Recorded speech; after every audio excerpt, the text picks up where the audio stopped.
Hey everyone, welcome to the Cape Reef Club podcast. We're excited about today's panel discussion, and it's about something we're very passionate about in the club, which is helping new reefers. And we have a panel today with some newer reefers like myself and Vincent, and then some very experienced reefers like Brendan and JP. We're excited to have everyone on board, and we'll be going through mistakes we see reefers making, mistakes we've made ourselves, and what we can learn and how new reefers should be thinking about starting their reef tank and what pitfalls to avoid. I'm Fred Lutz, I'm the club president, and I've been a reefer for just over 2 years now. So I'm into the hobby short enough to remember all the mistakes I've made and long enough to have a tank crash or two under my belt. So I feel I've earned a couple of stripes already. With me as another new reefer is Vincent. Vincent, do you want to introduce yourself? Hi guys, my name is Vincent. I'm coming from Freshwater High Tech.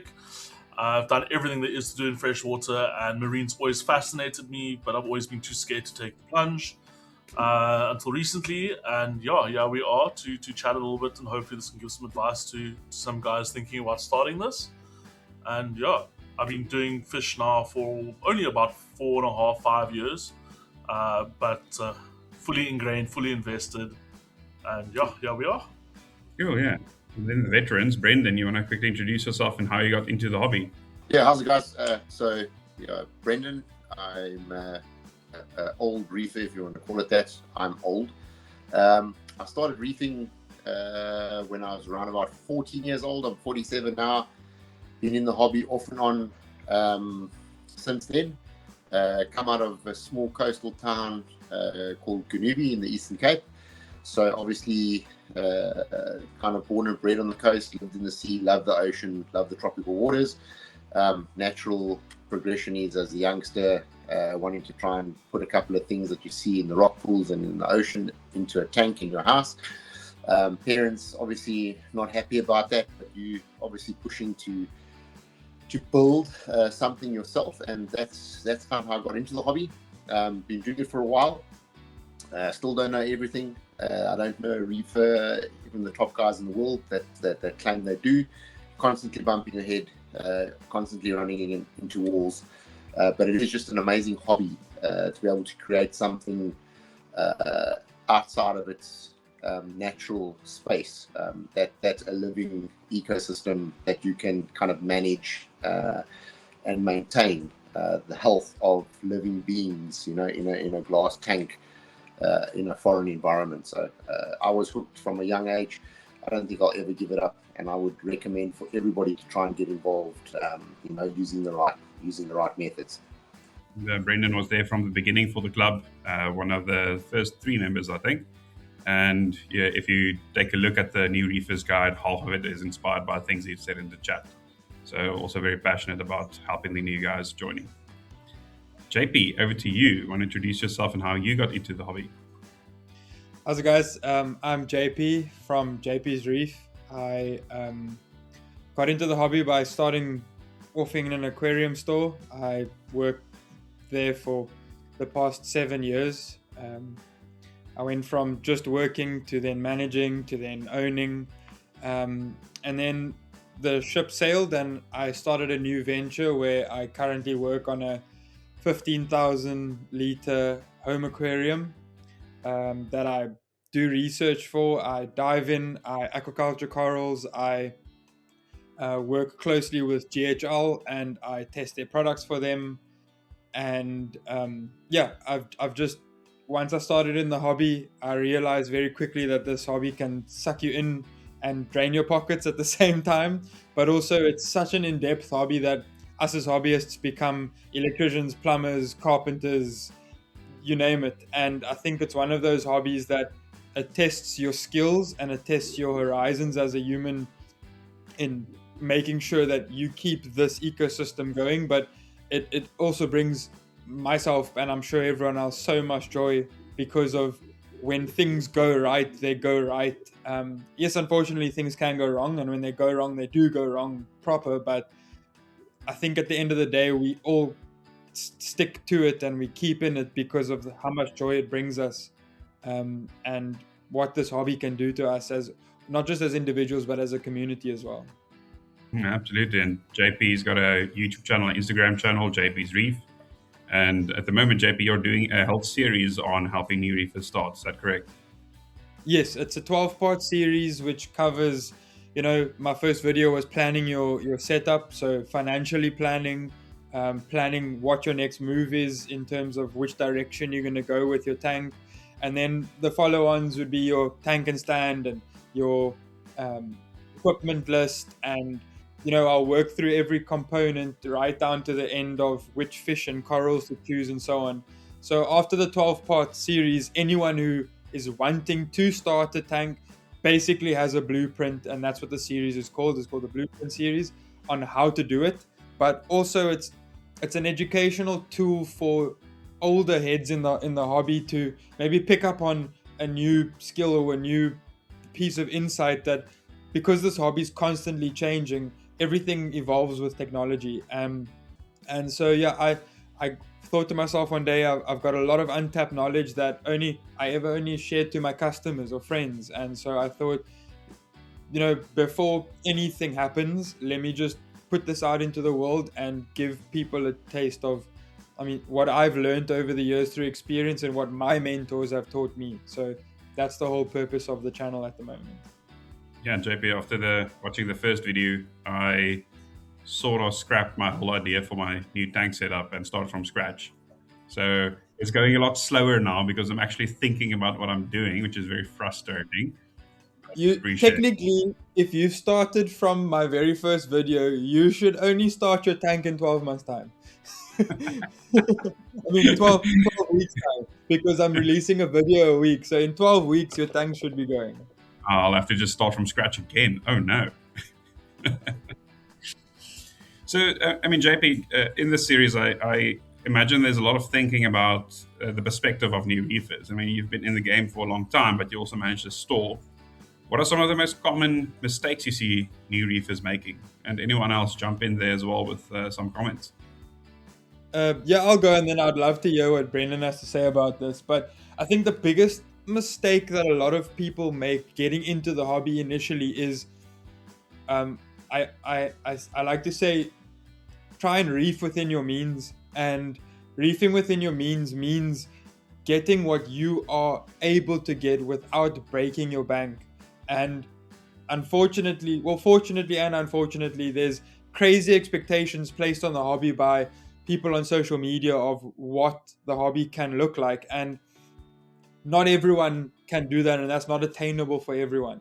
So I think the biggest mistake is, instead of looking at what you can actually do and being happy with what you can achieve, there's this expectation placed on everyone coming into the hobby that they need to have a nano reef tank that is got crazy colors, instead of just going by what they can do. And like the club has a startup tank guide where this person started a tank on a budget and they love it. It's got a clown, a mushroom, and they're the happiest person in the world. So I think the biggest mistake is placing unrealistic expectations onto something that can actually be so simple, like one rock, a bag of sand, and 2 fish, and you're already reefing. Yeah, Brendan, from your side. No, look, I 110% agree with what JP says. I think that is a massive problem. Is one, setting an attainable and achievable goal for yourself, for something that you can do and you can actually execute. I think for myself, the biggest issue with the hobby and with new hobbyists coming in is not taking your time. JP discusses it. It's a really good video to go and watch on the YouTube channel. I really like that. Take your time, guys. Enjoy the process. By design, over-engineer what you need to do. So whatever it is, and I know I reiterate this a lot on our group, on the club group, and I think guys sometimes get a bit annoyed, but it's extremely important. Write down on a piece of paper exactly what it is that you're wanting to achieve. What type of tank do you want? How do you want to work the flow out? What kind of scape do you want to put in there? What kind of fish you want to end up with in the tank? And then build a tank that can accommodate those things. It doesn't mean going and chucking 50,000 Rand into a tank immediately. It means, like JP was saying now, set up a tank that can facilitate the gear down the line so that you don't have to rebuy, break down, and recreate. But you can put a couple of rocks, a bit of sand, mature a tank, or let it cycle, let it get mature with some plants in it, run it for a couple of months, and then slowly add on. You can get to a point where 2 years down the line, you turn around, you look at your tank, and you're like, wow, like I've actually done it on my budget, because I haven't gotten to a point or a stage where I've gone, oh, I now need to do this. I can't. I need to break down. I need to rebuild. I need to redesign. So whatever your dream is, build the dream tank, guys. Start with that. But just plan, over-engineer, and create a system that can facilitate what you need to buy in the future. And if you do that, you're going to have a flawless tank and you're going to be really, really happy. So take your time, enjoy it, don't rush. So, I mean, Brendan, can you give us a practical example of what over-engineering would be? We see that tank behind you. How has that been over-engineered for what you're trying to achieve? All right, so the tank behind me, obviously, number one, it's an innovative marine tank, which you can get, but you won't find them that easily, but they are around. So the system itself has been designed in the tank, and its overflow system in the back has been designed very well. Same as the water box tanks, the all-in-ones. But then when I took this tank and I had SPS in it originally before I changed over to mixed reef, obviously the back of the tank was never going to facilitate running an SPS tank. Neither was the flow rate through the tank and or the water agitation with wave makers inside that tank was never going to work for SPS. So this tank I've drilled. I have a 4-foot sump below it.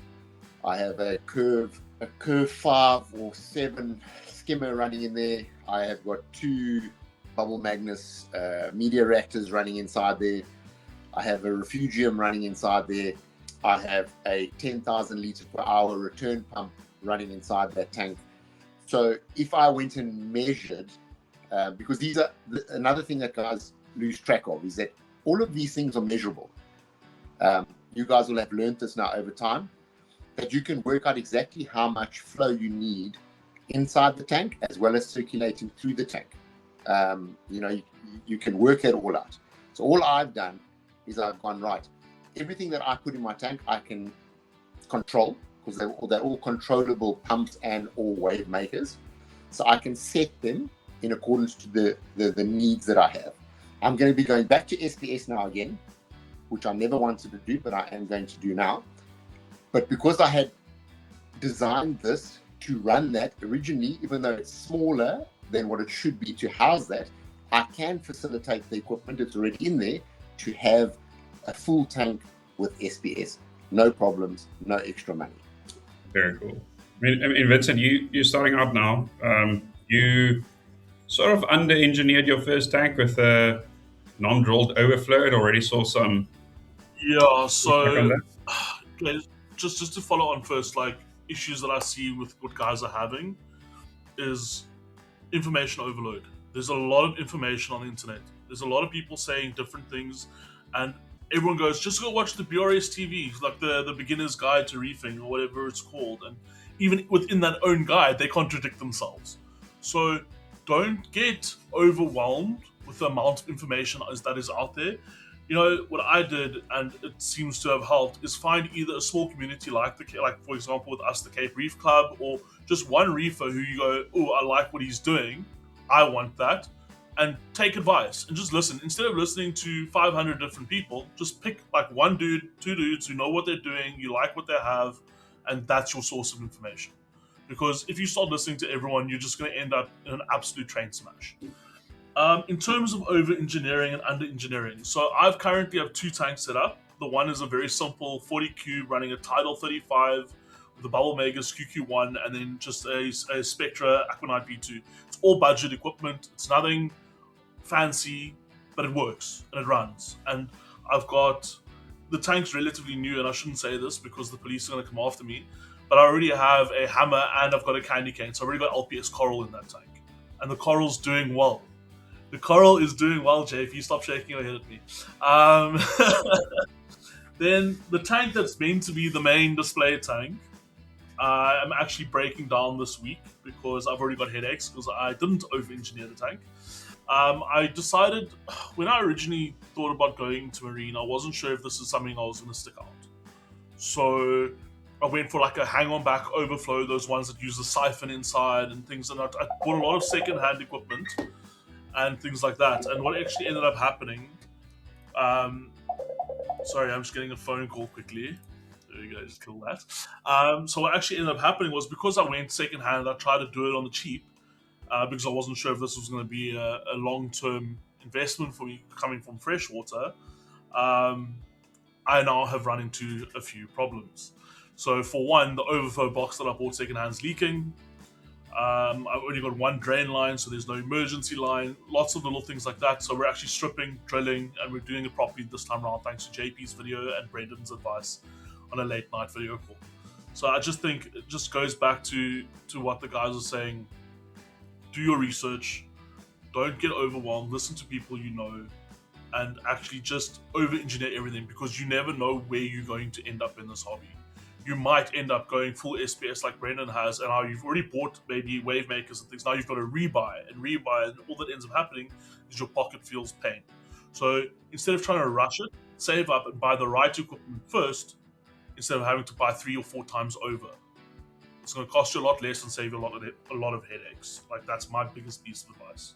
Yeah, I mean, from my side, there's other than that everyone said already, and just thinking back on my experience, there's a cockiness that comes with being a new reefer, which is all these old people.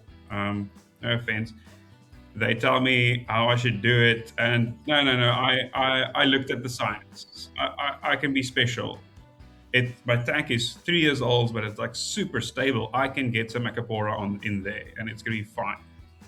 And then your mini colony dies and you lose the money or your tank crashes.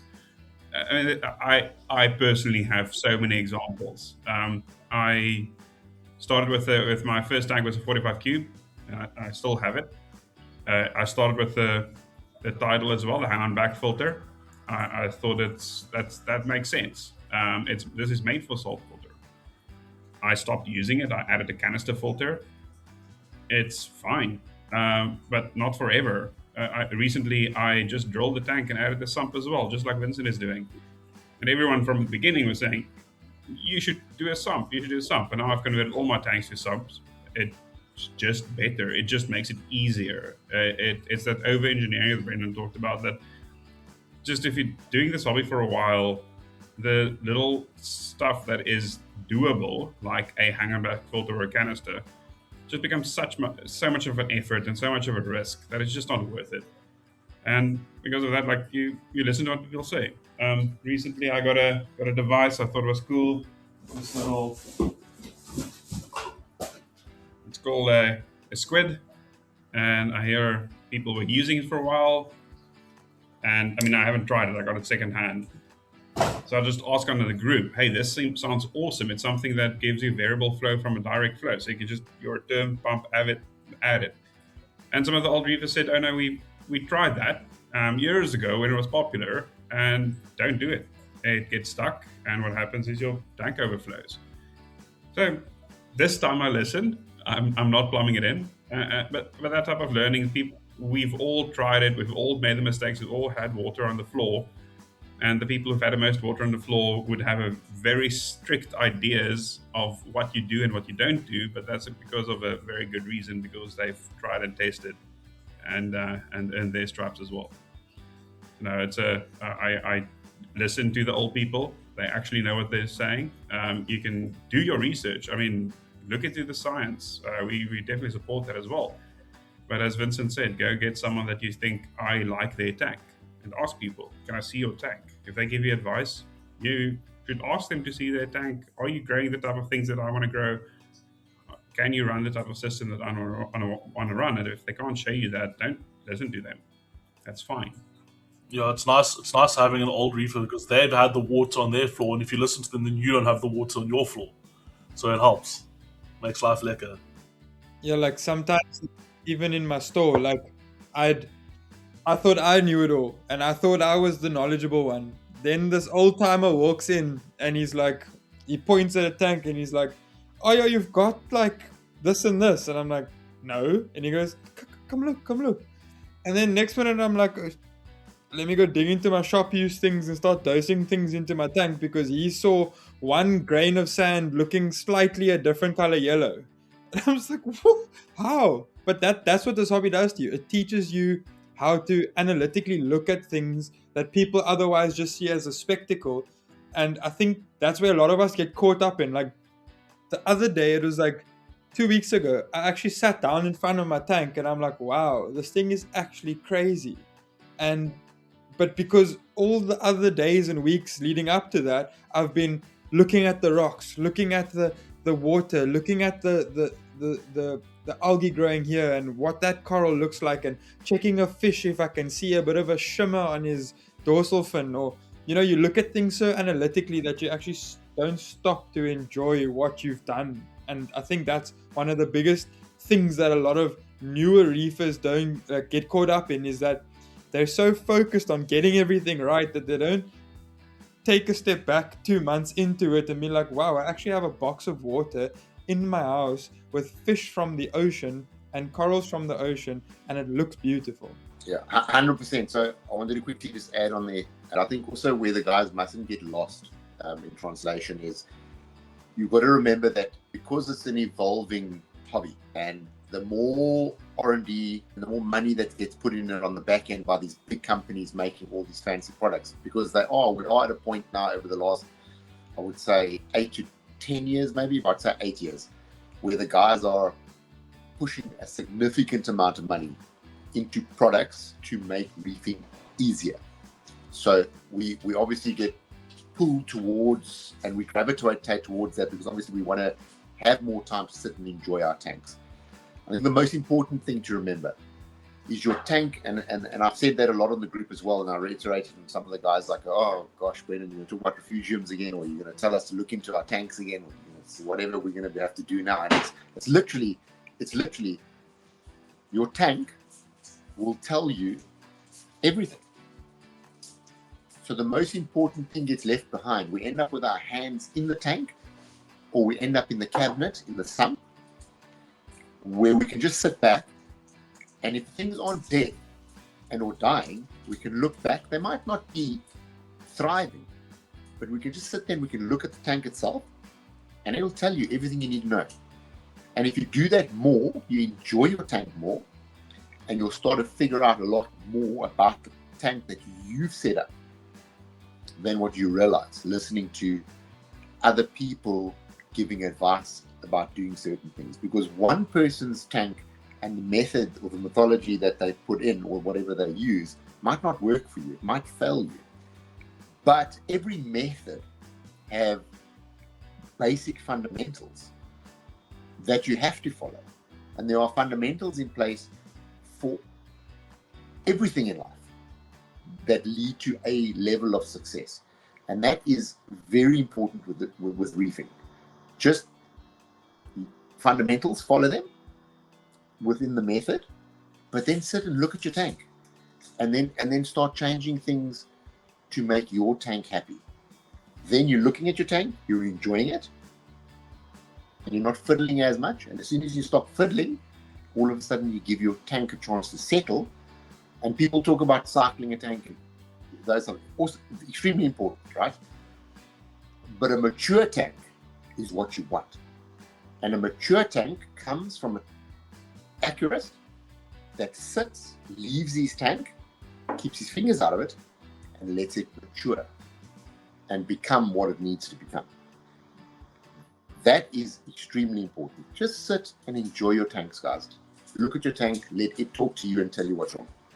I also see people, getting the best of both, where the people that manage to learn very fast on the group are those willing to share pictures of their half set up tanks No, we actually all think it's cool that you got a little mushroom in there or that your clown's in, or but then they share the pictures and people see it and say, oh, you got a little bit of this in there, or what light are you running? Oh, that might be too much or too little, or how much flow do you have? Just share. I mean, be humble. We're all here and we all really get excited about you starting up your new tank. Don't feel as if you need to now only post if you have an amazing tank. Yeah, I think that's like the pressures that we spoke of, is that people think that they can only share their tank if their tank looks great or looks like those Instagram tanks. And I think that's where a place like Cape Town Reef Club has it's made people feel a bit more inclusive, in a sense that, like, no one's going to judge me for my tank. My tank is my tank, and it's what I'm able to put out into the world. And there's only ever positivity surrounding people posting pictures, because they're either going to get compliments, or you can do this better maybe, or why don't you try this, or hey, I've got the same one. And I think that sort of sense of community has done a lot to help a lot of these newer reefers look at their aquarium and be like, okay, cool, I actually do have a pretty cool thing sitting here on my desk. I mean, I personally thought JP was going to judge me for the green in my sand bed, but I feel better now. We'll send you an DM. Just talking about like sharing pictures. I mean, I'm going through a little bit of an issue on my 40 cube at the moment, where I'm having quite a severe diatom outbreak. And I mean, I was panic stations. I was like, it was so pretty a week ago. Now this thing is brown, just all brown, and it's frustrating because, like, I mean, this is where it comes where you have to have patience as well, I think, and you feel like you spent all this money. Why is this happening? And you also got to realize, like, it's part of the process as well. But I came to a conclusion after chatting to guys in the group and sharing photos of the tank that one of the problems that I had is I had too much nutrients in the water, and I actually managed to figure out the reason for that, and we're busy fixing it at the moment. But, you know, I wouldn't have been able to get that advice if I didn't share, right? And so, like, that's where it comes back to community is such an important thing in this hobby, regardless if you're doing reefing, freshwater, whatever. If you have a box of water and you want to keep animals in the water, like, there are communities out there. And it doesn't matter if you're in Cape Town, in South Africa, in the UK, it doesn't matter where you are in the world. It's just find yourself a little community, and you will be so surprised how helpful people are in this hobby, because everyone has the same passion and everyone is willing to help, whether it be advice or just even like a reaction to the photo you posted, right? Like, just don't be scared, because I can guarantee you that every mistake you've made, someone else has made before you. Like, you're not the first. So listen and just be chill. Like, yeah. Okay, so Vincent, so while you're in the mood to listen, a diatom outbreak, the best way to solve a diatom outbreak is mechanical filtration and bacteria dosing. Because what's happening is your beneficial bacteria colony was peaking, nitrates were nice and high, and they're not being fed enough, so they start dying off and they turn into organic matter, and then it's the next bacteria that's starting to bloom. And in your tank, it's just a constant fight of which bacteria is going to win. Is it cyanobacteria? Is it nitrogenous bacteria? And there's a constant battle. So when it comes to diatom outbreak on my aquariums or my customers' aquariums or my friends' aquariums, you clean your filter sock if you have one. In the morning, if you can run home at lunchtime in the day, and then in the evening, you clean it as often as possible. So mechanical filtration is number one. Reduce your photoperiod to half of what it is, and dose bacteria. Chem stability is one of the best bacteria in a bottle, and that is the easiest way to solve a diatom bloom. But remember, a diatom bloom is actually the one pure indicator to tell you that your tank has finished cycling. And not chemically, guys. That's for cyano. I'm not bashing. I'm not bashing. Like, I don't want a product bash, but like I have that. That's something that I know. Oh, Fred, I know I probably shouldn't talk like this, but like the thing is, I hear so many guys talking about shoving chemicals into their tanks, and I'm like, find find the root cause and fix the cause. Like JP is saying there right now, like you have a cyano outbreak, what's going on? Well, you have an imbalance, you have a bacterial imbalance, and now you have a bloom.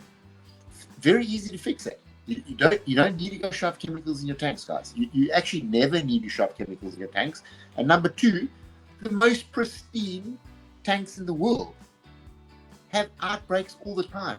The difference is they don't put that, or the majority of them. I know some of the really good guys out there with like decent channels. They show their issues that they have with their tanks, so that they can really teach the reefers out there. But the majority of them that are getting paid for their tanks to be seen, I understand it's a business. Their tanks are pristine all the time. It's all we ever see of the tank. But they know very well that their tanks go through the same phases through the seasons, and they have blooms as well. It's not a thing where you now all of a sudden become a bad reefer. Maybe you gave your tank a bit too much food, maybe something happened, but you don't need to bash chemicals in your tank. You can resolve the issues by finding out what the problem is and fixing the problem, and not putting a plaster on a broken arm. It's like that's a big thing. Like that's a big thing where guys start running off on like a tangent and running down a rabbit hole, because then guys start talking about having maintenance dosing of a specific chemical, and now they have to continue dosing this product for the rest of their life because they have to keep it in check. And it's like, no, you just need to fix the problem, then the problem's gone. That was a great point, JP. That was good. That's a big thing in the reefing community. That is a big thing. Like no-pox dosing or alcohol dosing or carbon dosing in general. Like I've always been a massive advocate of carbon dosing, not because of anything other than the fact it's a bacteria fuel source. That's all carbon dosing is. It fuels your bacteria. And you get these products that come out like, I don't want to name products, but it's called no nitrates and phosphates, but in an acronym form. And it's a brilliant product, but it smells like nail polish remover. And you think to yourself, I wonder what's in it.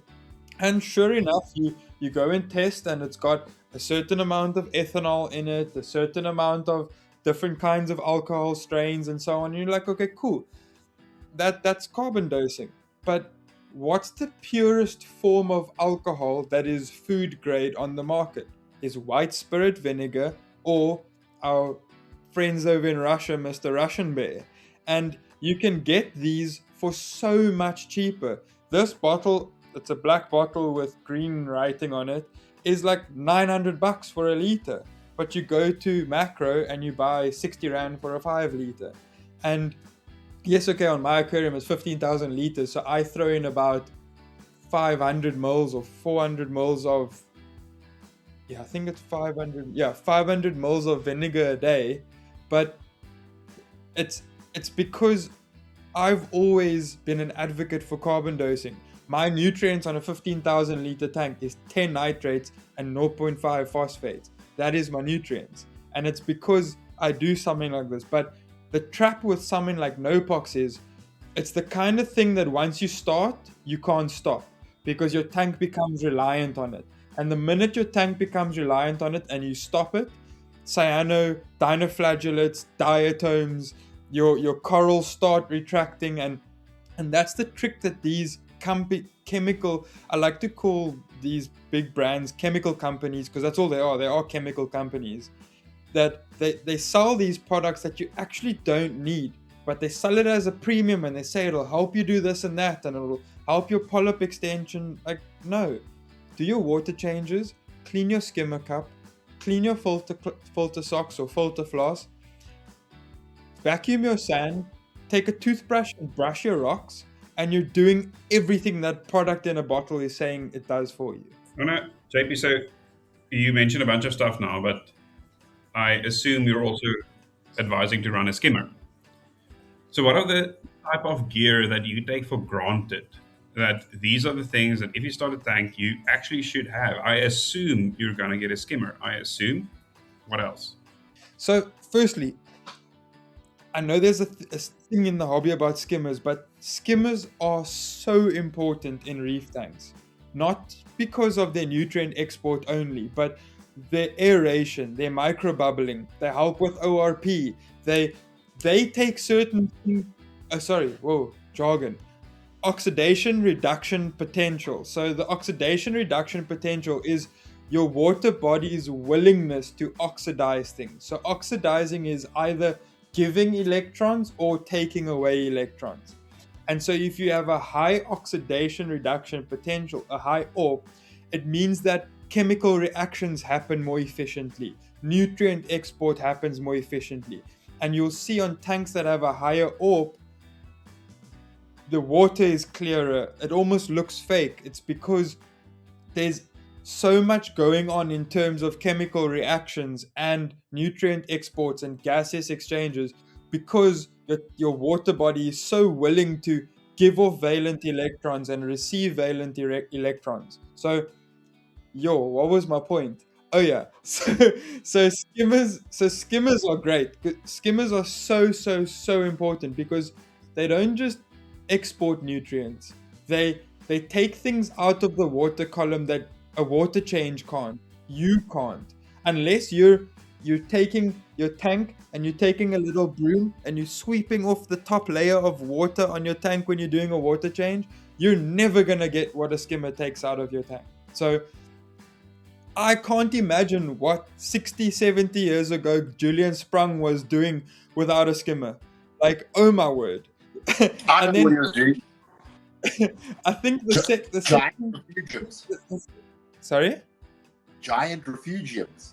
Yeah, 100%. And I think the second thing that I take for granted personally is programmable lights.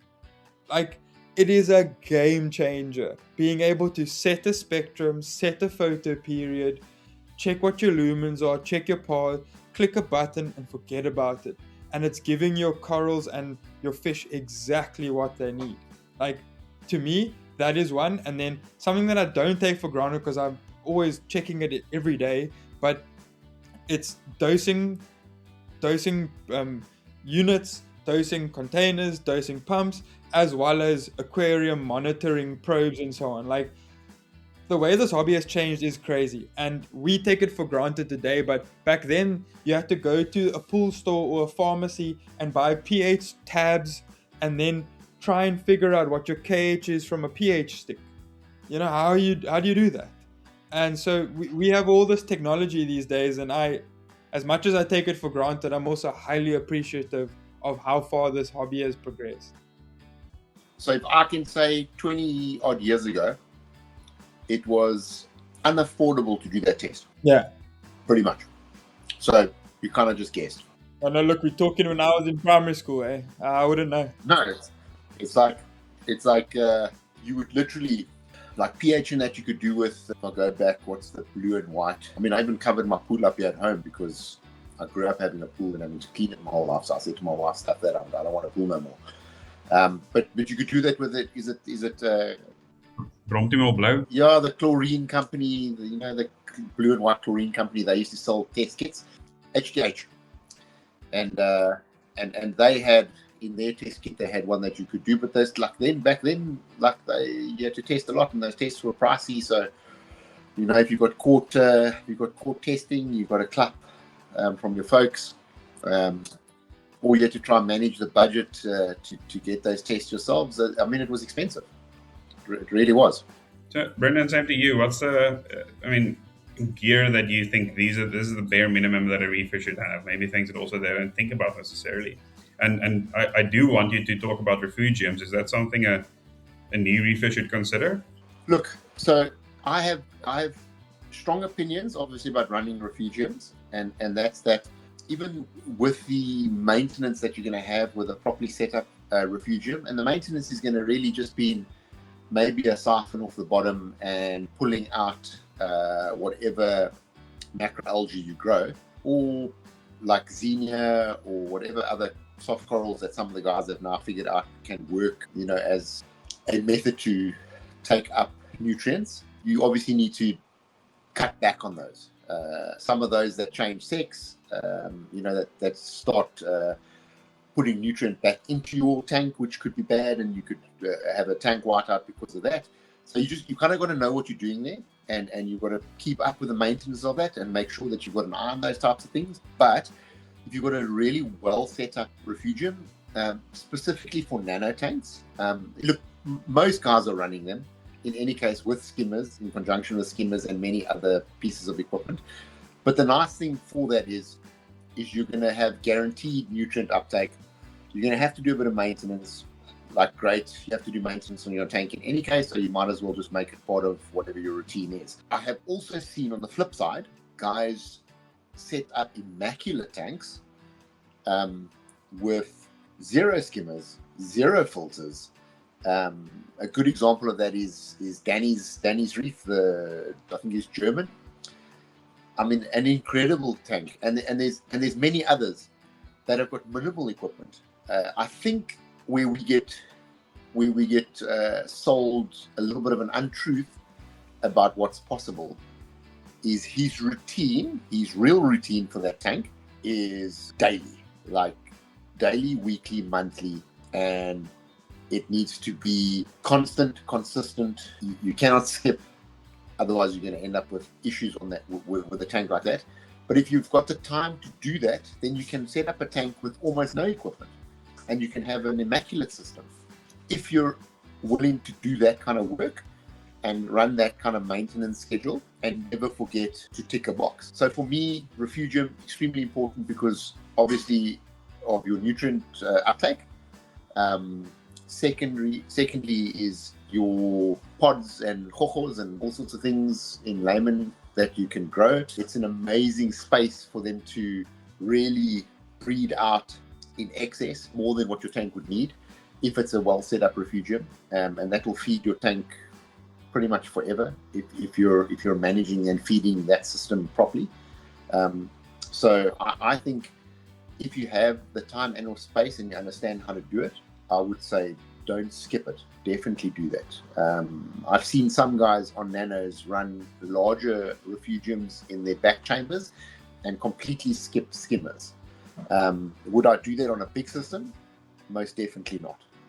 On a big system, I think pretty much everybody that you see with a setup would have some sort of mechanical as well as your skimmer, and then some sort of biological chamber and or full refugium running in their tank to make it successful. But definitely, so it's a very simple system.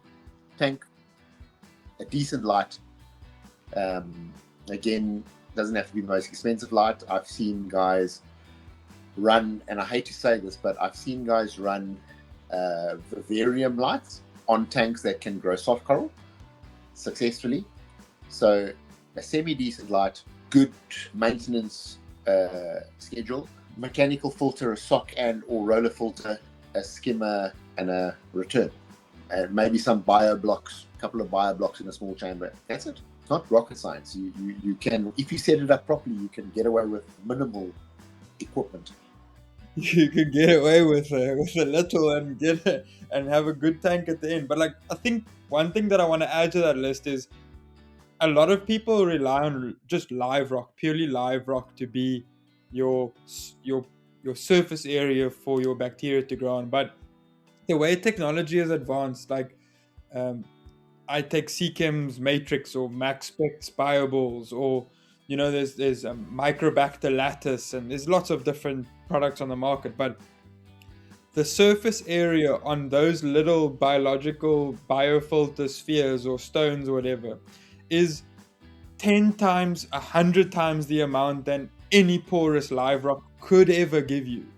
And so I think for me, one of the must-haves, besides what Brandon mentioned, return, skimmer, good light, good wave maker, is good quality biological filtration, because most of your tank's healthiness comes from biological filtration. Like in my very, very first tank, which was an absolute nightmare. I don't even know what I was thinking. But anyway, the one thing I did, it was a 90 centimeter tank, and I made myself a side sump where I put a divider glass in and I put 3 chambers. And like I just filled one entire chamber with matrix, and I had like 10 fish in this tank, and they were happy.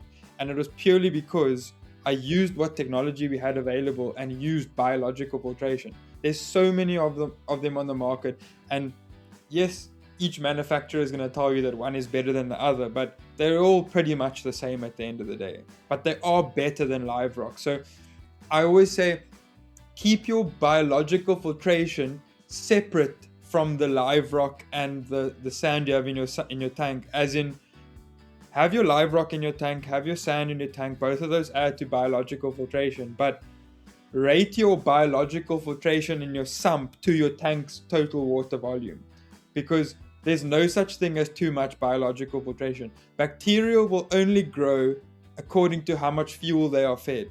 And if they aren't fed enough fuel, they're not going to cover every surface, but rather have enough surface area so that when they need to populate to curb something that's going wrong in your tank, you have it available for them to do that.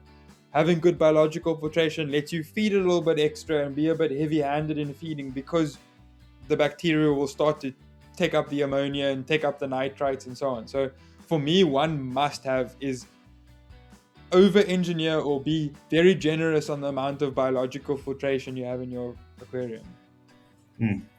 JP, I saw a study recently. You know, plastic pot scrubbers? Yes. Well, they have about 4 times as much surface area per volume than matrix. Hectic. Because matrix, a 1 liter of matrix has the same surface area as an American football field. Yeah.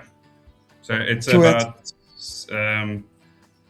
60 feet per square feet per cubic feet for matrix, and 280 for pot scrubbers. What are those made out of, Fred? Plastic. Do you know what the makeup is? Like, if you put them in water, do you know what they might leach? I have it somewhere, but I mean, I get the cheapest, but I've been running them on my canisters now for 2 years.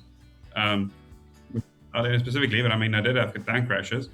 And I'm not recommending anyone use them. It's just an interesting thing I saw recently that there's some cool stuff. And to JP's point, see what you can get to increase that surface area rather than... We repackage that stuff. We relabel it. Let's do it. Yeah. I'd say let's go to Checkers tomorrow morning, first thing, because once this video goes live, everyone's going to sell out of bloody pot scrubbers. So we just got to go tomorrow morning. We're going to go buy up the supply.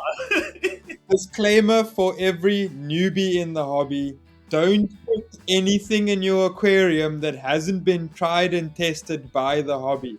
If you're starting out, don't put pot scrubbers in your aquarium. If you've been doing it for 5 years successfully, then try a pot scrubber. But second disclaimer, microplastics is a thing, and lateral line disease is a thing. And having microplastics as well as carbon dust from not washing your carbon off before you put it in your aquarium, lateral line disease is a thing. So don't go and put things that may leach microplastics into your aquarium. Please don't. Yeah. No, and when we say try to mimic natural ocean conditions, we don't mean the microplastics as well. JP, for those in the back, what is lateral line disease? It's very ugly to see, but basically from the eye all of a fish all the way across its body to its rear fins, you'll see the skin discolors there, and basically it's it's an autoimmune disease that the fish's immune system is no longer able to function, and its cells basically attacks itself. I can't give you a very in-depth answer on that now because I haven't experienced it in a while, so I forgot about it. But in turn, it's basically, it's one of those things that happen in your aquarium that you are to blame and you are responsible for. A fish won't just get that out of nowhere.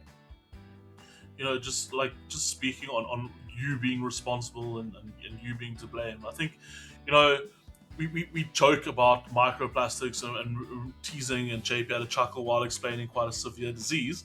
But But the truth of the matter is, at the end of the day, like, this is a closed ecosystem, right? It's something that you've taken the responsibility on yourself. Yes, you might be spending a small fortune, maybe you aren't. It's irrelevant. It's life that you have taken into your custody for you to care for. So it's actually a responsibility at the end of the day that it's not a joke. I mean, in this hobby, like, from what I've learned and from what I've heard and spoken to people about, is a lot of the livestock that we get in the hobby is wild caught, right? I mean, there aren't a lot of livestock that we breed in captivity, like clowns, for example. I mean, those we breed in captivity, but your tangs, or commonly known thanks to Pixar as dories, those are all wild caught, right? And what ends up happening is you now neglect your box of water, and the fish dies. A fish that would have lived potentially a long life out in the wild, in the ocean, in its natural habitat, that you've now removed, and now you neglect it. I mean, if you do not feel that you have the capability to invest the time into your tanks, this is not a hobby for you, right? I always joke on the club that I'm a lazy reefer, or I'm a lazy fish keeper, and I am. But that doesn't mean I miss water changes.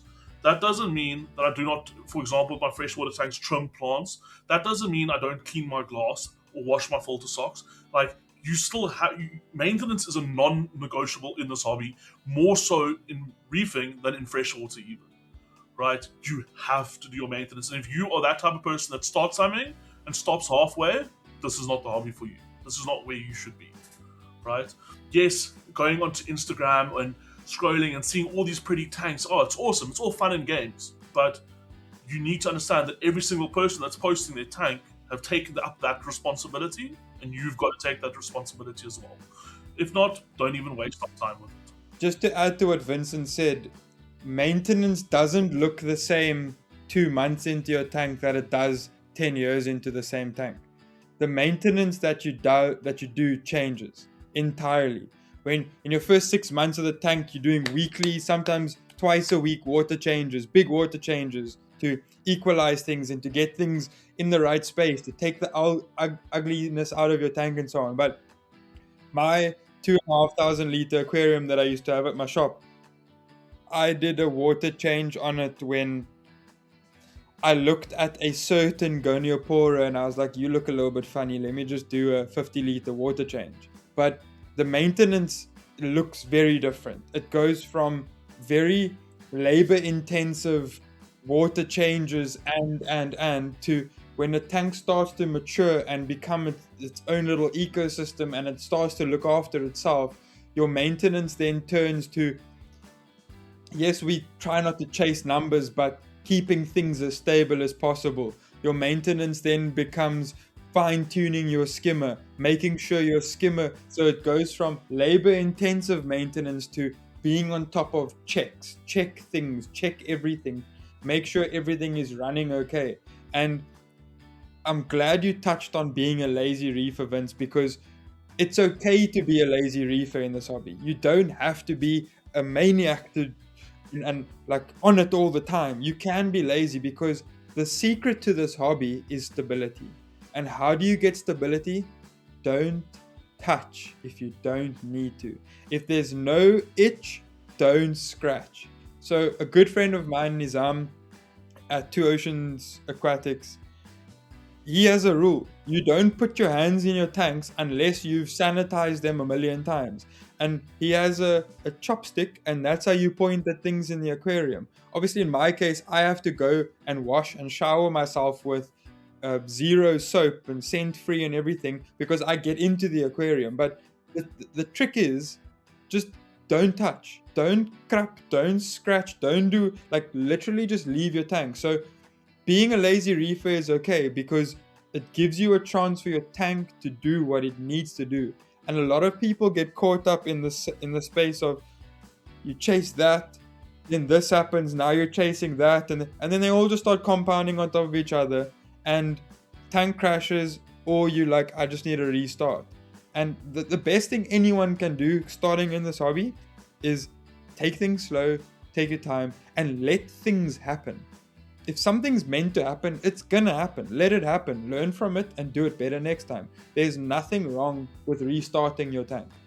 Vincent, so you're an expert in freshwater. You compete in competitions, and I mean you've done it all from blackwater to high tech. What surprised you in the marine tanks that's different from freshwater? That's a good question. The little things. There's Yeah. a lot of, especially when it comes to setting up the tank, there's so many little things that you don't think of. So let's put it this way, right? So when I started buying things to put this whole setup together, I started with, okay, I wanted to do a 40 cube with a little skimmer and a tidal 35. That was the idea. We're going to do this cheap because we don't know if we're going to stay in this. Right? And shout out to Ethan from Shoreline Reef Aquatics. He helped me out. He gave me a little skimmer and we tried out little things. And at that point, I hadn't even set the box up yet because the water. I was scared of the water, mixing salt, getting the right salinity. Like in freshwater, it's like, okay, cool, open my tap, dump the water in, throw in some dechlorinator, and you're done. Right? You have to have foresight with reefing. Okay, on Sunday, I need to do a 10-liter water change on my 64-liter tank. On Saturday, I've got to get the RODI water prepped. I've got to get salt in. I've got to get it mixed. I've got to get the water heated. So there's a lot more smaller things that go into it, right? But it doesn't have to be difficult. And I just think, even if I just think about freshwater, I could set up a freshwater tank now, throw in some cycled media from my other tanks, put in fish tomorrow, and they'll be fine, right? Obviously, it gets a bit different when you start doing like aqua soils and things like that. Where for the first 2 weeks, you've got to do daily and bi-weekly water changes and things like that. But after 2 weeks, it's done. Reefing, that 40 cubes now properly been up for about a month. Sorry, I'm looking off into the distance at the tank. It's been up for about a month now, and that was relatively easy. But when I set up my bigger tank, it's like, you don't think about, oh wait, maybe I should get this kind of fitting, and just grab a ball valve for the sun plumbing. No, actually I need a gate valve. It's just so many little things that you don't think of that actually end up not necessarily adding cost, but you learning as you go, right? Whereas with fresh water, it's literally you can throw a box of water together, throw in some dechlorinator, some cycled media, and you've got a tank, right? There's more thought that has to go into it, and that brings it back to what JP said much earlier, where even I think I can't remember if it was your first video or your second video, where it was plan. Got to do your planning. If you're going to just go grab a tank from your local LFS, throw it up, chuck a skimmer in, like a hang on back, whatever, and then think that the next day or in a week's time you can throw fish in, it doesn't work that way with reefing, right? You've got to get your plan right. And that's, again, I will always say this and I'll shout it from the hilltops. Find one or two guys which you like what they're doing and listen to what they have to say. I was fortunate enough that Cape Reef Club sort of started as I was building my first tank. So I sort of, as they say, landed with my rear end in butter. But it's not always going to be the case, right? And that's where there are great resources online, like what JP's doing with his blueprint to reefing, and even the contradictory BRS TV videos and stuff like that. But again, it's everything, just like your tank, everything's about balance, right? You don't want to absorb too much information. You don't want to do too many different things. So just plan as much as you can. Learn as much as you can, plan as much as you can, but don't overwhelm yourself. That's the biggest thing. That's the biggest difference I found. Freshwater, I will say this 100 times. I was talking to another local shop owner, Plantonics, earlier today, and I just said to her also, like, freshwater is so much easier than marine. There are so many little things that you don't think of, but what I will tell you is this. I've already got coral in that tank, and I cannot stop staring at them, especially when the blue lights kick on. I'm trying to think of that scene in Harry Potter where Dudley sticks his face up to the glass with the snake in the beginning. That's literally me and my tanks. Like, I feel bad for my freshwater tanks, so I hardly ever look at them now. I'm just staring at the reef tanks. Oh, look at that coral. Look, it's not even moving, but like just sitting there staring at it glow. Like, if you are going to do this hobby and you do it properly, the reward is, I cannot even begin to explain how awesome it feels. like even this tank that I'm breaking down and redoing and drilling and stuff because I didn't watch JP's video. It's got a couple zoas in it on a rock, and I can see them right now glowing, and I just want to like roll my chair over and stick my face against the glass and just stare at them. But obviously, I'm here with you guys. You're keeping me from my tanks, guys. No, just take it slow, learn what you can, don't overwhelm yourself. And you know what? If it takes you 6 months to set up your first tank, so be it. But just do it right the first time. Fred, I have a question for you. Yeah. You're in it now for 2 years, and you've been doing great. What was, from your perspective, the best piece of advice anyone ever gave you? That's a hard one. Get quarantined fish. Absolutely. I have not had egg. I have not had velvet. I have not had anything else in any of my tanks. And the pure corals. I see the horror stories of what people get, and I don't have that because I go to stores I trust. I go to sellers I trust. I don't try the strange. It's I have to say that's it. You know, just also sorry, I'm talking a lot now all of a sudden, but just to follow on from what Fred said there, like again, the Cape Reef Club, like you've got guys like Brendan and JP that are experienced reefers. They can, if I go, oh yeah, I want to go to shop A and they've got the special on clownfish, I'm going to go buy. They just got them in. Luckily, we've got this resource. They go, oh whoa, hold on, we know that guy in the hobby. Like I personally wouldn't go shop there because he doesn't do a proper quarantine. Rather go to Ferry from Reef Store SA in Paul. He does a month and a half quarantine on his fish, for example. Like, you know what you're not going to... Remember, again, closed ecosystem. Anything, any parasite, pest, anything like that in that box, it's you that's introduced it because you haven't followed procedure. Dip your corals. Make sure your fish are quarantined. Check your shit. Because if you don't do it, all you're going to do is add pests, which is going to lead to frustration. So just cover your bases before you do anything. Honestly, just rather safe than sorry. I mean, I am having an issue with a bucket at the moment. Everyone's teased me about my bucket, where I reused a freshwater bucket that I thought I'd cleaned out adequately to do salt mixing, to mix salt water. And it turns out that I didn't clean the bucket properly. So what ended up happening was I introduced a whole ton of nutrients into a tank, right? And that causes problems. So I went out and I bought a bucket and I filled it with 0 TDS RDI water and I got a ppm rating of 18.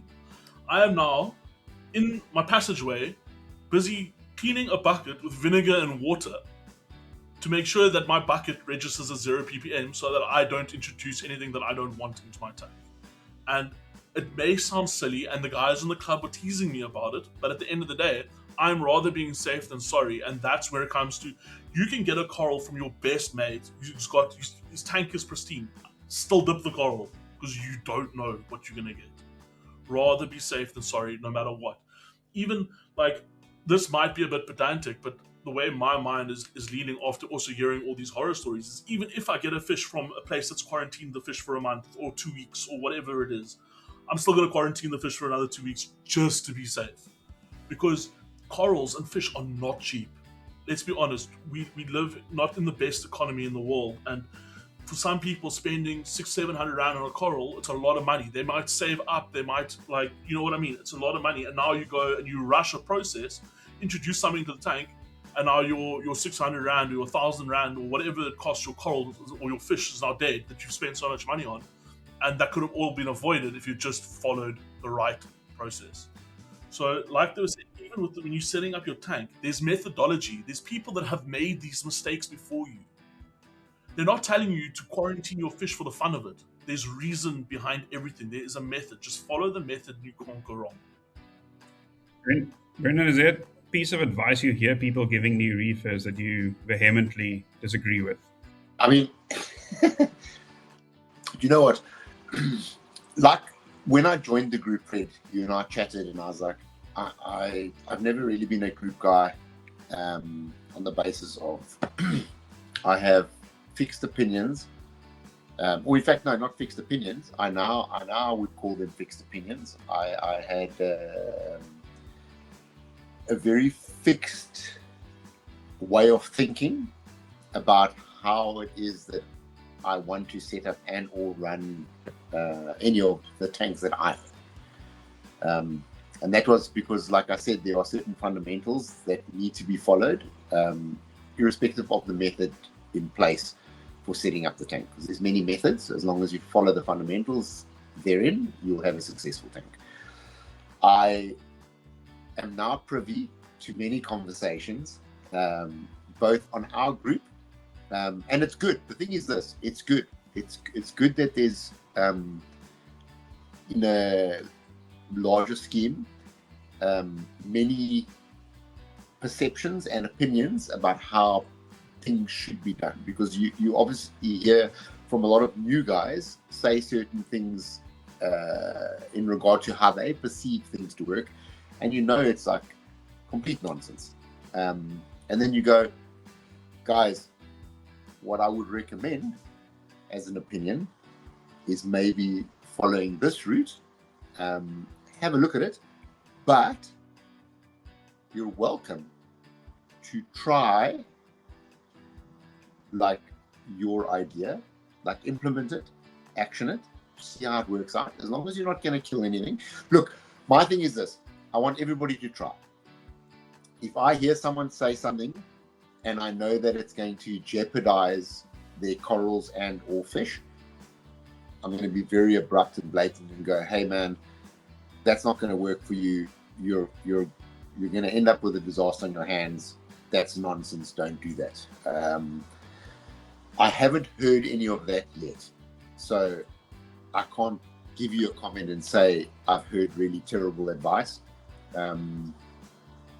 But I do like the fact that guys are one objective, especially on our group, about themselves, that you can feed into the group and they go, hey, okay, that's like, I wasn't thinking of it like that specifically.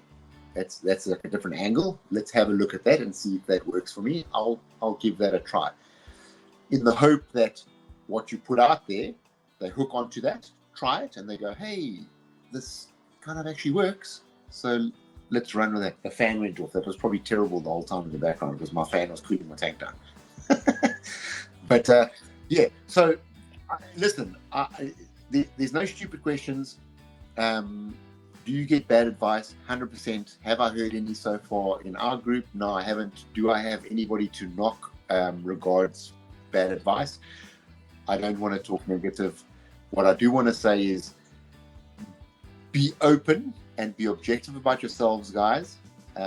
Be willing to accept advice and be willing to try things. Be willing to have an opportunity to let yourself grow as an Aquarist, so that your tank can thrive, so we can all have beautiful tanks. Like just be objective about yourselves and your thinking, so that you're open to absorb information, so that you can become better. And also, I mean, just on that, be humble and appreciative. There are people, I mean, no one's paying for the expert reefers to give advice on the group. You don't have to listen to them, but you should be respectful to people trying to help you out. You can remain objective, but remain humble. Also, just consider what they are saying. Don't just brush it off. By the way, sorry, the worst advice you can get, I do have it. The worst advice you can get is advice for someone that claims they know the secret and have and understand it all. That's the worst advice you're going to get, or at least the worst advice you'll get from a specific person. So watch out for that person. Sadly, in this hobby, or not in this hobby, just in life in general, there are some people that have good intentions and some that don't. And something important to have in life in general is just common sense. I can not mention, because I'm not naming and shaming anyone, a few other WhatsApp groups and other groups that I'm on, where you read what the people say, and then I come back to Cape Reef Club and I'm like, oh, they've just said this on this group, and everyone's like, what on earth are they talking about, kind of thing. And it's not knocking anyone, but I mean, I've seen it in freshwater groups and I've seen it in marine groups where someone, like they said, is not humble. They think they know everything, And so they're going, oh, like you're talking nonsense. This is the only way to do it. And meanwhile, what they're actually doing is nonsense. Or you have a guy that's been reefing for 6 months trying to give advice when they don't actually know. So yeah, it is a bit of luck of the draw in terms of which groups you find yourself in and which communities you find yourself in. And Cape Reef Club's always open and available, especially if you're in the Cape Town area. But just have some common sense, because sometimes people will say things just to mess you up, and you just got to be a bit, as they say, a bit vase, when you're dealing with people as well. Personally, the worst advice that it's not the worst advice. It's something that I disagree with very strongly, is people that do the whole starting the cycle with a clownfish thing. As hardy as a damselfish is, because obviously clownfish are part of the damsel family, as hardy as a damsel or a blue-green chromis or a clownfish is, and clownfish are known to be resilient because of their slime layer that they produce on their skin and in their gills, but no fish should ever be subject to any levels of ammonia ever in their entire existence, because the amount of ammonia it takes to kill a fish, if you as a human were to breathe it in, it's okay. But they rely on water passing through their gills and then their gills taking out what needs to be taken out, preferably oxygen. But every test kit that we have, it will never register the correct amount of ammonia. But now you go and throw in a fish, say, go fish, you produce some ammonia for the bacteria to populate, and you can't see it on a clownfish, but the ammonia burns their gills, it burns the inside of their mouth, it creates a white film over their eyes, it absolutely just burns them. And I can guarantee you, yes, there's probably millions of people out there that have done this and their fish is still alive today, but it's the torture you're putting a creature through. You don't say to a human, you must go live in that house while it's still being burnt and built and sleep outside in the cold and experience the weather and the smell of permabond and concrete dust and whatever. You don't do that. No, why are you doing it to a poor animal? The best and easiest way to start a reef aquarium is either with already existing live rock or bacteria in a bottle with some source of ammonia. Whether it's squirting some into the tank or putting a few pellets in, or however, whatever. But please, please, please, please, stop cycling your tanks with a fish. And don't put a coral in until your cycle is finished, Vincent. I don't know what. I just like to add to that. Hold up. Fred gave me corals on the day I set my tank up, so I blame Fred. Oh, Fred. Oh. With a lot of cycle To be fair though, I had a lot of cycle media. Fred told me that he met this Vincent guy and he's got a tank that's 3 years old. That's what I heard. No. This is lies. Lies on the podcast. But in the Roth I did get was the cycle. For new reefers, we give out cycled media if you want it. You can also, at a lot of the local stores, you can buy some cycled rocks as well, which we highly recommend. And then when your tank is cycled, there's some free corals for you. So just to have a little bright spot there, a couple of mushrooms, maybe some Kenya trees, whatever, to get you excited and to make sure that you don't just chuck a fish in immediately. Something easy, something hardy, something that can survive once the tank is cycled. Well, I will say this: those corals that I did get from Fred, those softies, they have grown dramatically. Like they've some of them, like some of those mushrooms especially, are big now. Like they're decent sized already. Compared, I mean, I think when I got them, the one mushroom was like the size of a, I don't know, I want to say like a 20-cent coin or a 10-cent coin. It's probably the size of like a 2 rand now already. And I mean, it's been about a month. And I mean, all the mushrooms, everything's growing. Corals do uptake ammonia. They can eat that. So I hear you, JP, and I mean, don't put a torch in, don't put a pora in, but I don't have an issue with maybe 2 weeks in, 3 weeks in, 4 weeks in, put in a mushroom, put up GCP. But I've got JP, I've got a question for you. So, I mean, have you seen or have you experienced any of the guys that are running Xenia in the bottom of their tanks and their sumps as a biological form of filtration? Yeah, 100%. It's such a good way to do it, because it's one form of macroalgae that you never have to clean. Because the cool thing about it, it's a coral that is like most corals are primarily concentrated with zooxanthellae. So just a recap: zooxanthellae is a symbiotic algae that lives within and on top of and surrounding coral tissue. Coral breaks down nutrients and, like a human, gives off CO2, and zooxanthellae, being a plant, consumes the CO2 and provides the coral with oxygen. Cool relationship, all happy. So a coral that has a brownish flesh has a high zooxanthellae count on it. And something like Xenia, or like, let's just take a Lumo green acropora, would have less zooxanthellae than what a Xenia would, because the flesh is more visible. You get like a whiter zooxanthellae and a browner, but regardless, the amount of zooxanthellae that is on a Xenia is a lot. And so the way a Xenia takes up nutrients is literally through the algae that's living on it. And then the second part of it is, corals are animals, and animals have mouths and digestive tracts, and they need to eat. So Xenia, you get the pulsing Xenia that does this all the time, or they call it pom-pom Xenia, and its entire job is to catch food. So whatever comes into your sump, be it detritus, excess food, fish poop, whatever, you've got two things working in your favor.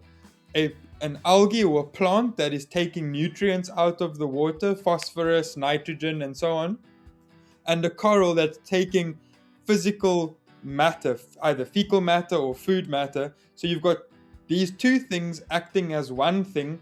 And the other thing about Xenia is, when the water flows over and things fall into Xenia can retract all the way down to their base, and whatever's fallen in between them, they retract and then they push back out, lifting it all out. So it's a self-cleansing, self-feeding, self-sustaining refugium, without you having to put in a wave maker to tumble it and put on a special light to keep it going.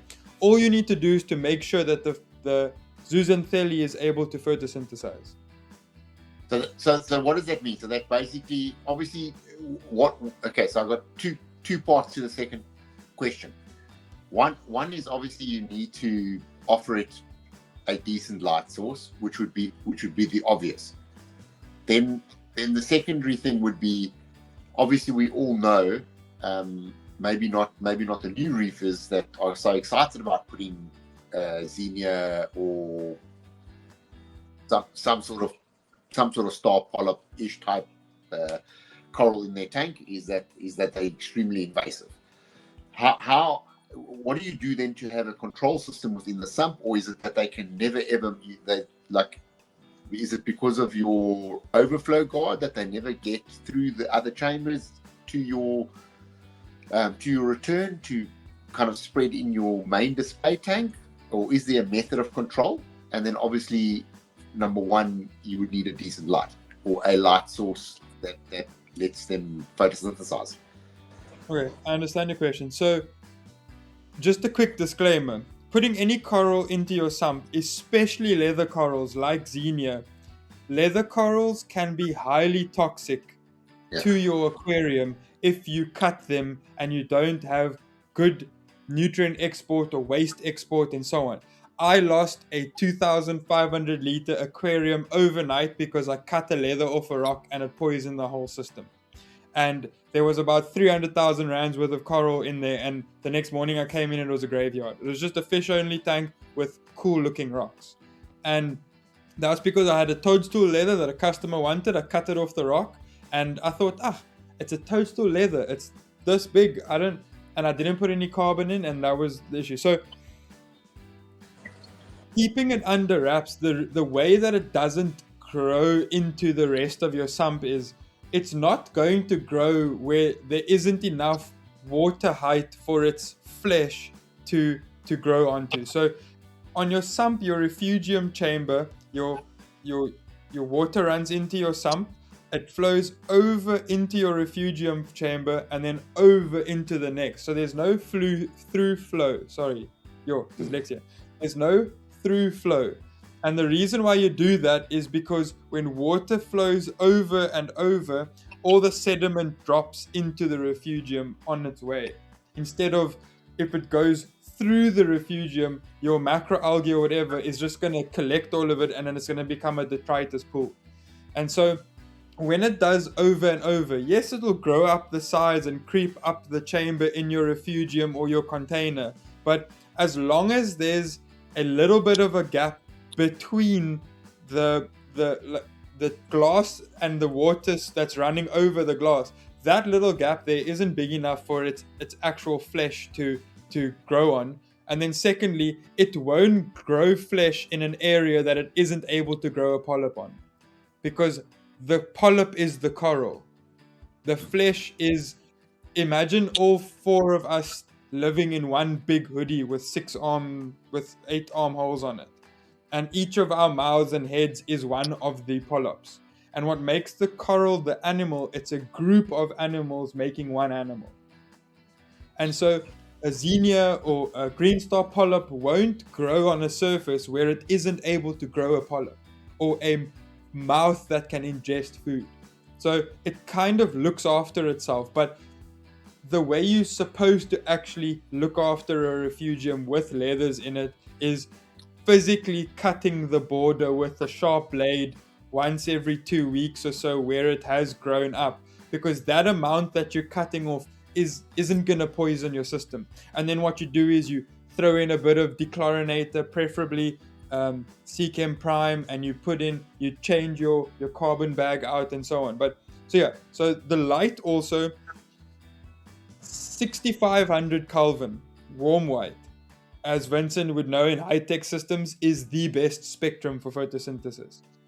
Yeah, so you don't want to be putting 6500 Kelvin onto a reef tank, because that will then promote the growth of algae that love 6500 Kelvin. So you target a more 8600, 8700 Kelvin, because it limits the promotion of that type of algae that would grow under that sort of light. And it gives the coral tissue enough white light to do what it needs to do, and it gives the zooxanthellae enough of the lower spectrum or photon wavelength light to do what it needs to do with photosynthesis. So yeah, the light is important, but is just trimming it. Every time you do your weekly water change, see how much has grown, trim off the excess. And if your chambers are square, just keep that xenia in a square, or that green star polyp in a square. Okay, amazing. So would you say that is, I mean, it sounds to me, would you say that then is there's less work in keeping xenia versus growing forms of macroalgae? There's less work, but here's the crux. Besides Chaetomorpha, all the other macroalgae we get, Caulerpa, bubble Caulerpa, feather Caulerpa, Chaetomorpha isn't known to go asexual. Asexual meaning it reproduces and changes sex and then spawns in your tank. So in terms of macroalgae, Caulerpa is the one to watch out for. But unfortunately, in this hobby, if you can find a bundle of pure Chaeto, I'll buy you a beer, because it is so few and far between. the most common is caulerpa, and the most common is feather caulerpa. So let's take caulerpa and we take xenia or green star polyp. The green star polyp and the xenia have the risks I just discussed, whereas the caulerpa has another type of invasive risk that where it turns asexual. Next morning you wake up, tank's all murky and miss, okay, what's going on? 3 weeks later, your entire display is just filled with feather caulerpa. And so, yes, it's less work because you don't have to take it out and wash it, but it's the taking it out and washing it that turns caulerpa asexual. So there's a catch-22. You're stuck between a rock and a hard place. And that's why the risks of refugiums is so high. And that's why I always suggest go into a refugium once you've mastered running a tank for at least a year or two without a refugium.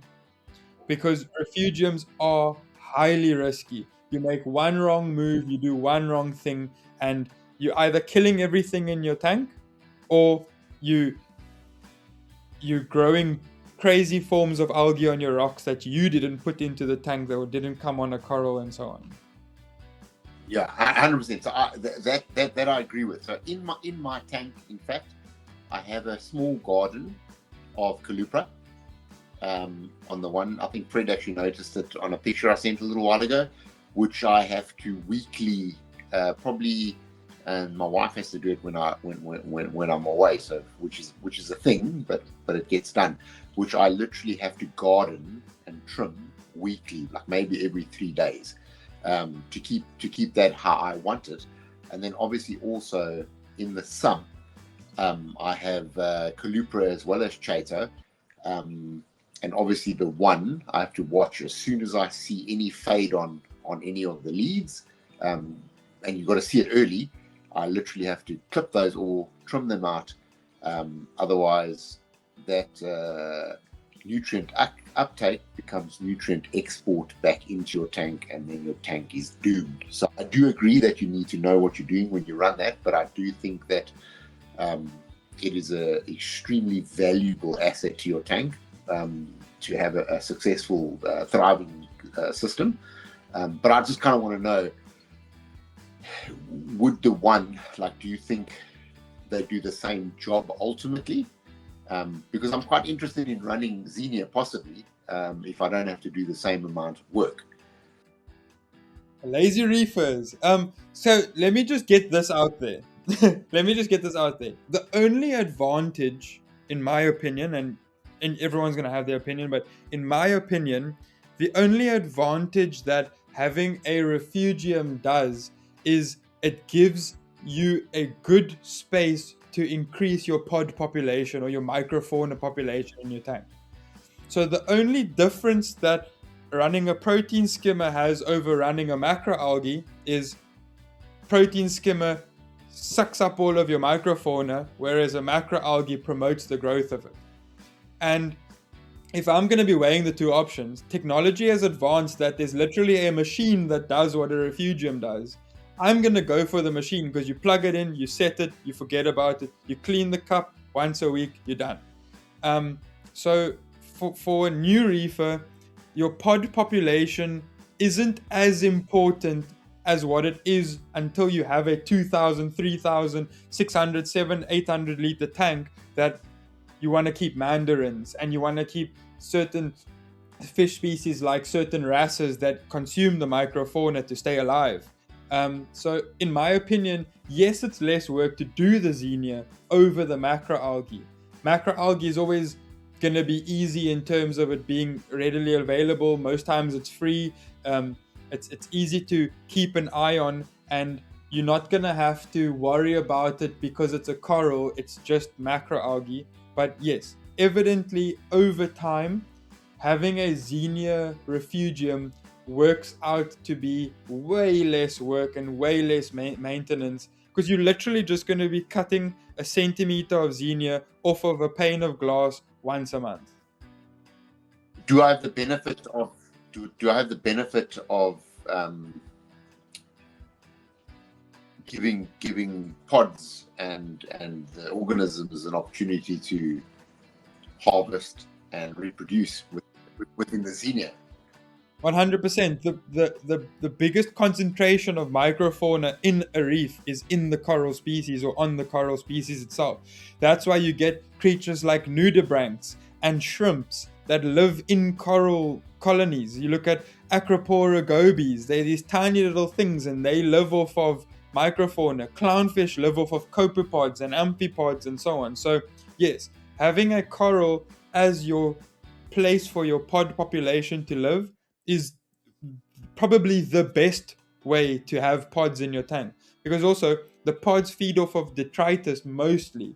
They feed off the waste of the waste of the waste, and a coral also produces waste, and so your pod population has an excess amount of things to make sure that it can thrive. So yes, you do get the benefit of a healthy pod population with a Xenia refugium. Okay, cool. Thank you so much. I mean, that was the class. We could even spin it off into a whole new podcast because I find it fascinating. And, JP, you're clearly really knowledgeable. And but I think let's stop it here. Any final advice for new reefers from any of you? Take your time, enjoy your tanks, over-engineer, lots of planning, and sit back and enjoy the process. Don't rush. Don't rush. Yeah, I'd just say again, reef within your means. Do what you are comfortable with. Do what you are able to do, and there's to the right community and the right people. There's no such thing as a stupid question. Every question has an answer, and everyone has questions, and it's okay to ask, because just because you're new doesn't mean that you shouldn't be limited to the amount of knowledge that you can acquire. So ask questions, seek knowledge, and reef within your means. For me, it's like, if you start feeling overwhelmed, it's nothing. Just take a bit of a break, take a back step, because I can guarantee you every single person has felt overwhelmed at some point or another. It is a whole ton of information that you're going to be taking, and it is going to feel very overwhelming and like an overload, and that's fine. I felt it, and it took me 6 months before I even decided to fill my first box of saltwater. Like, that's fine. You work at your pace. Don't worry about what the next guy is doing. Just work at your own pace and like BG said, take your time. Just relax and enjoy it. And you know what? Good things come to those who wait. So just be patient. Thanks, everyone. Thanks, Brendan, JP, and Vincent. Really appreciate it. It was a great session. And I'm excited for new reefers joining the club. We have some perks, but you also have access to all these great insights and these great people. So if you're interested to start your first tank, even if you are not quite there or you just have a plan, please join, and we'll share in your excitement. Thanks, everyone. Good night.